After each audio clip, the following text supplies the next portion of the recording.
ପିଲାମାନେ ଦଳୀୟ ବ୍ୟବସ୍ଥାର କେତେଗୁଡ଼ିଏ ଏମ୍ସିକ୍ୟୁ ପ୍ରଶ୍ନ ଚାଲନ୍ତୁ ଆଲୋଚନା କରିବା। ଏଇଟା ଇଣ୍ଟରନାଲ ପରୀକ୍ଷାରେ ମଧ୍ୟ ଆସିବ।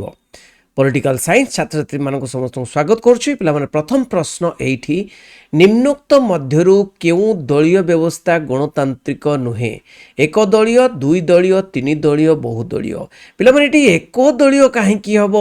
ଏକ ଦଳୀୟ ବ୍ୟବସ୍ଥାରେ କ'ଣ ହୁଏ ନା ଗୋଟିଏ ରାଜାଙ୍କ ଦଳ ଅଛି କିମ୍ବା ଏକ ଦଳୀୟ କମ୍ୟୁନିଷ୍ଟ ଦଳ ଅଛି। ଏକ ଦଳୀୟ କେବେ ବି ଗଣତାନ୍ତ୍ରିକ ହେବ ନାହିଁ। ଫାସିଷ୍ଟ ଦଳ କେଉଁ ଦେଶର ଏକ ପ୍ରତିଷ୍ଠିତ ପ୍ରଭାବଶାଳୀ ଦଳ ଥିଲା? ଫ୍ରାନ୍ସ, ଭାରତ, ଇଟାଲୀ ନା ଜର୍ମାନୀ? ଉତ୍ତର ହେଉଛି ଇଟାଲୀ ଦେଶର ବହୁତ ପ୍ରତିଷ୍ଠିତ ପ୍ରଭାବଶାଳୀ ଦଳ ଥିଲା ଫାସିଷ୍ଟ ଦଳ। କେଉଁ ଦଳକୁ ହିଟଲର ଜର୍ମାନୀରେ ଗଠନ କରିଥିଲେ? ହିଟଲର ଜର୍ମାନୀରେ ଗଠନ କରିଥିଲେ କମ୍ୟୁନିଷ୍ଟ ଦଳ ନା ବି ଫାସିଷ୍ଟ ଦଳ, ସି ନାଜି ଦଳ, ଡି କଂଗ୍ରେସ ଦଳ? ଉତ୍ତର କ'ଣ ହେବ ନା ନାଜି ଦଳକୁ ଗଢ଼ିଥିଲେ କିଏ? ହିଟଲର। ପ୍ରଥମେ କେଉଁ ଦେଶରେ ଏକ ଦଳୀୟ ବ୍ୟବସ୍ଥା ସୃଷ୍ଟି ହୋଇଥିଲା? ଚୀନ ଦେଶ, ସୋଭିଏତ ରୁଷିଆ, ଜର୍ମାନୀ, ଇଟାଲୀ। କେଉଁଠି ଗୋଟିଏ ଦଳ ପ୍ରଥମେ ସୃଷ୍ଟି ହୋଇଥିଲା? ଉତ୍ତର ହେଉଛି ସୋଭିଏତ ରୁଷିଆ। ତୁମେ ଜାଣିଛ ସୋଭିଏତ ରୁଷିଆ ଗୋଟିଏ ଦଳ କମ୍ୟୁନିଷ୍ଟ ଶାସନ ଆରମ୍ଭ ହୋଇଥିଲା। କେଉଁ ଦଳୀୟ ବ୍ୟବସ୍ଥାରେ ଦୃଢ଼ ବିରୋଧୀ ଦଳ ଦେଖାଯାଏ?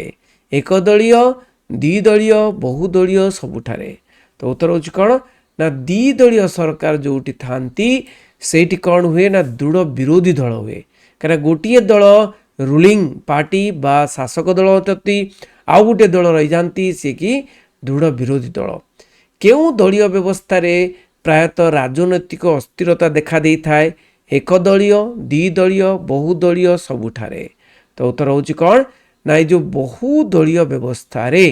ବହୁଦଳୀୟ ବ୍ୟବସ୍ଥାରେ ରାଜନୈତିକ ଅସ୍ଥିରତା ଦେଖାଯାଇଥାଏ। ଇଟାଲୀର ଫାସିଷ୍ଟ ଦଳର ପ୍ରତିଷ୍ଠାତା କିଏ? ଇଟାଲୀର ଫାସିଷ୍ଟ ଦଳର ପ୍ରତିଷ୍ଠାତା କିଏ? ଭେନ୍, ହିଟଲର, କାର୍ଲମାର୍କ୍ସ ନା ମୁସୋଲିନି? କ'ଣ ହେବ?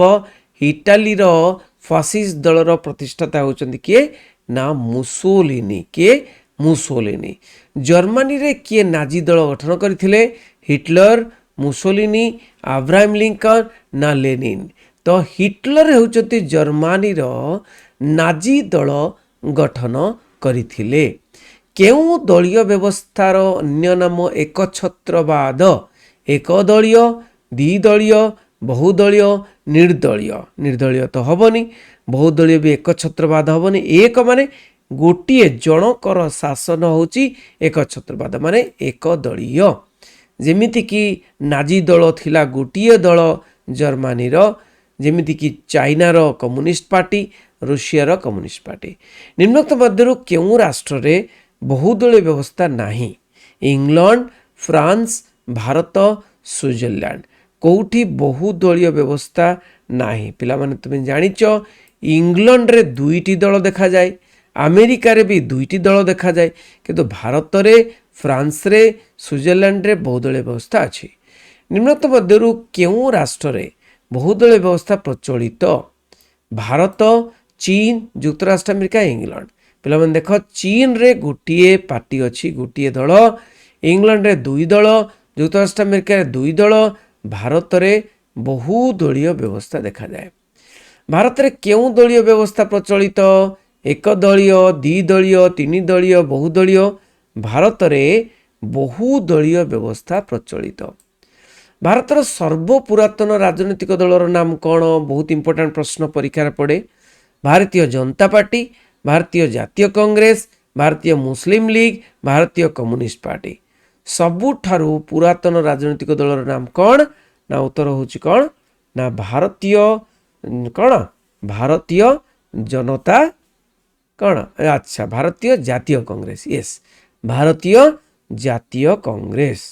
এই ଭାରତୀୟ ଜାତୀୟ କଂଗ୍ରେସ ଯାହାକି ଭାରତ ପାଇଁ, ଭାରତର ସ୍ୱାଧୀନତା ପାଇଁ ଲଢ଼ିଥିଲା, ସେଇ କଂଗ୍ରେସ ହିଁ ରାଜନୈତିକ ଦଳ। ସବୁ ପୁରାତନ। କିଏ ଭାରତରେ ରାଜନୈତିକ ଦଳମାନଙ୍କୁ ସ୍ୱୀକୃତି ଓ ସଂକେତ ପ୍ରଦାନ କରିଥାନ୍ତି? ରାଷ୍ଟ୍ରପତି, ପ୍ରଧାନମନ୍ତ୍ରୀ, ସୁପ୍ରିମକୋର୍ଟ, ନିର୍ବାଚନ ଆୟୋଗ। ତାହେଲେ କିଏ ନା ଉତ୍ତର ହେଉଛି ନିର୍ବାଚନ ଆୟୋଗ ରାଜନୈତିକ ଦଳମାନଙ୍କୁ ସ୍ୱୀକୃତି ଓ ସଂକେତ ପ୍ରଦାନ କରିଥାନ୍ତି। ନିମ୍ନୋକ୍ତ ମଧ୍ୟରୁ କେଉଁଟି ଏକ ଜାତୀୟ ଦଳ ନୁହେଁ? ଜାତୀୟ ଦଳ ନୁହେଁ। CPI, BSP, BJP, AIADMK. ତୁମେ ଜାଣିଛ ଯେ ତାମିଲନାଡୁର ଗୋଟିଏ ଦଳ ହେଉଛି ଯେଉଁଟାକି ଜାତୀୟ ଦଳ ନୁହେଁ, ସେଇଟା ହେଉଛି ଏଆଇଡିଏମ୍କେ। ଆଉ ଡିଏମ୍କେ ବି ଅଛି। ତେଣୁ ଏଆଇଡିଏମ୍କେ, ଡିଏମ୍କେ ଏଗୁଡ଼ିକ ଜାତୀୟ ଦଳ ନୁହେଁ, ଆଞ୍ଚଳିକ ଦଳ। ନିମ୍ନୋକ୍ତ ମଧ୍ୟରୁ କେଉଁ ଗୋଟିକ ଆଞ୍ଚଳିକ ଦଳ ନୁହେଁ? BJP, DMK, BJD, Shiv Sena. ଦେଖ, ଶିବସେନା ହେଉଛି ମହାରାଷ୍ଟ୍ରର ଆଞ୍ଚଳିକ ଦଳ, ଡିଏମ୍କେ ହେଉଛି ତାମିଲନାଡୁର ଆଞ୍ଚଳିକ ଦଳ, ବିଜେଡି ହେଉଛି ଓଡ଼ିଶାର ଆଞ୍ଚଳିକ ଦଳ, କିନ୍ତୁ ବିଜେପି ହେଉଛି କ'ଣ ନା ଜାତୀୟ ଦଳ, ଆଞ୍ଚଳିକ ଦଳ ନୁହେଁ। ନିମ୍ନୋକ୍ତ ମଧ୍ୟରୁ କେଉଁଟି ଏକ ବାମପନ୍ଥୀ ଦଳ? ବାମପନ୍ଥୀ। BJP, NCP, CPI, DMK. ପିଲାମାନେ ତୁମେ ଜାଣିଛ ବାମପନ୍ଥୀ ଯେଉଁମାନେ କି କ'ଣ ନା କୃଷକ ଶ୍ରମିକମାନଙ୍କର ସାଥୀ, ସେ ହେଉଛନ୍ତି କ'ଣ? ସିପିଆଇ। ଭାରତୀୟ ଜାତୀୟ କଂଗ୍ରେସର ନିର୍ବାଚନ ସଂକେତ କ'ଣ? ଜାତୀୟ କଂଗ୍ରେସ, ଭାରତ ଜାତୀୟ କଂଗ୍ରେସ ପାର୍ଟିର ପଦ୍ମ, ହାତ ପାପୁଲି, ଶଙ୍ଖ, ଘଣ୍ଟା। କ'ଣ ହେବ? ହାତ ପାପୁଲି। ପଦ୍ମଚ ଭାରତୀୟ ଜନତା ପାର୍ଟିର, ଶଙ୍ଖ ହେଉଛି ବିଜୁ ଜନତା ଦଳର, ନାଇଁ କି? ତେଣୁ ହାତ ପାପୁଲି ହେଉଛି ନିର୍ବାଚନ ସଂକେତ କଂଗ୍ରେସର। ଭାରତୀୟ ଜନତା ପାର୍ଟି ବିଜେପିର ନିର୍ବାଚନ ସଂକେତ କ'ଣ? ପଦ୍ମ, ହାତ ପାପୁଲି, ଶଙ୍ଖ, ହାତୀ। ତେଣୁ କ'ଣ ହେବ ନା ବିଜେପିର ନିର୍ବାଚନ ସଂକେତ ହେଉଛି ପଦ୍ମ। ଡିଏମ୍କେ ଓ ଏଆଇଡିଏମ୍କେ କେଉଁ ରାଜ୍ୟର ଆଞ୍ଚଳିକ ଦଳ? ଏବେ ମୁଁ ତୁମକୁ କହିଥିଲି ପଞ୍ଜାବ ନା ହରିୟାଣା, ତାମିଲନାଡୁ, କେରଳ। କ'ଣ ହେବ? ଉତ୍ତର ହେଉଛି ତାମିଲନାଡୁର ଆଞ୍ଚଳିକ ଦଳ ହେଉଛନ୍ତି କ'ଣ? ଡିଏମ୍କେ ଗୋଟିଏ ଦଳ, ଏଆଇଡିଏମ୍କେ ଆଉ ଗୋଟେ ଦଳ। କେଉଁ ସମ୍ବିଧାନ ସଂଶୋଧନ ଆଇନ ଦଳ ବଦଳ ନିରୋଧ ଆଇନ ଭାବରେ ପରିଚିତ? 42ତମ ସମ୍ବିଧାନ ସଂଶୋଧନ, 52ତମ, 73ତମ, 74ତମ। କ'ଣ ହେବ ନା ଉତ୍ତର ହେଉଛି 52ତମ, 52nd 52ତମ ସମ୍ବିଧାନ ସଂଶୋଧନ ଆଇନ। ନିମ୍ନୋକ୍ତ ମଧ୍ୟରୁ କେଉଁଟି ଏକ ଆଞ୍ଚଳିକ ଦଳ ନୁହେଁ? Bahujan Samaj party, national conference, Akali ଦଳ, ତେଲୁଗୁ ଦେଶମ ପାର୍ଟି।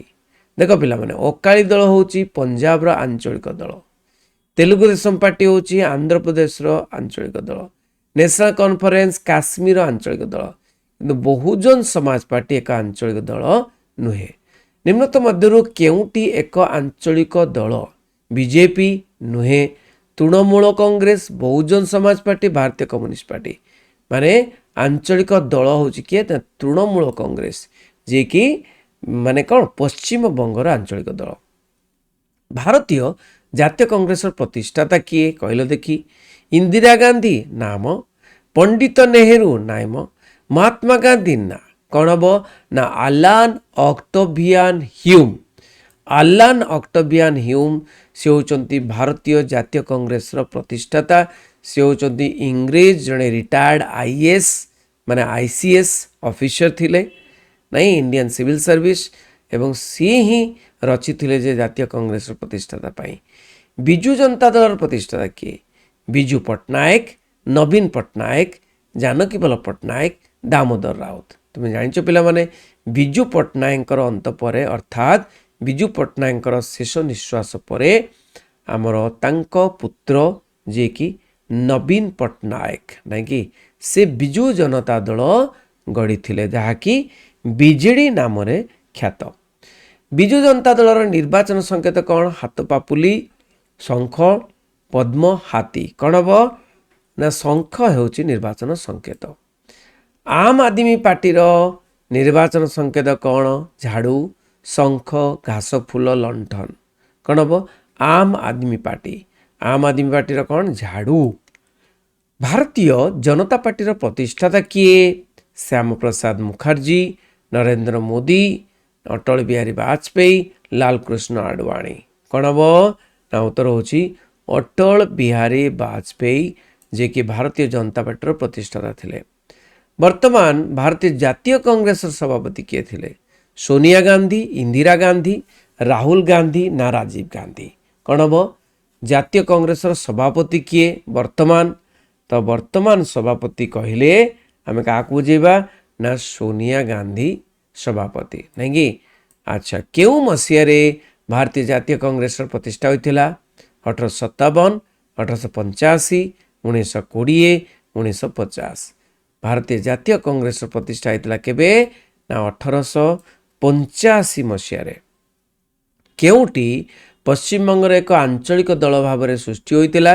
ତୃଣମୂଳ କଂଗ୍ରେସ, ଏଜିପି, ସିପିଆଇ ନା ସିପିଏମ୍? ଉତ୍ତର ହେଉଛି କ'ଣ ନା ତୃଣମୂଳ କଂଗ୍ରେସ ହେଉଛନ୍ତି କ'ଣ ଆଞ୍ଚଳିକ ଦଳ।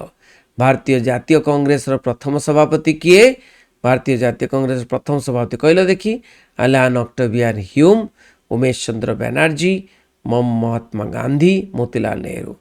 ତୁମେ ଜାଣିଛ ଆଲାନ ଅକ୍ଟାଭିଆନ ହ୍ୟୁମ୍ ପ୍ରତିଷ୍ଠାତା ଥିଲେ, କିନ୍ତୁ ସଭାପତି କିଏ ଥିଲେ? ନା ସଭାପତି ହେଉଛନ୍ତି ଉମେଶ ଚନ୍ଦ୍ର ବାନାର୍ଜୀ। ମନେ ରଖିଲ ପିଲାମାନେ। ତେଣୁ ବହୁତ ଗୁଡ଼ିଏ ପ୍ରଶ୍ନ ଆଲୋଚନା କଲେ, ଭଲ ଲାଗିଥିବ ନିହାତି। ସମସ୍ତଙ୍କୁ ସେୟାର କରିବା, ସାଙ୍ଗମାନଙ୍କୁ ଆଣି ଯୋଡ଼ିବ। ରହିଲି, ବନ୍ଦେ ଉତ୍କଳ ଜନନୀ।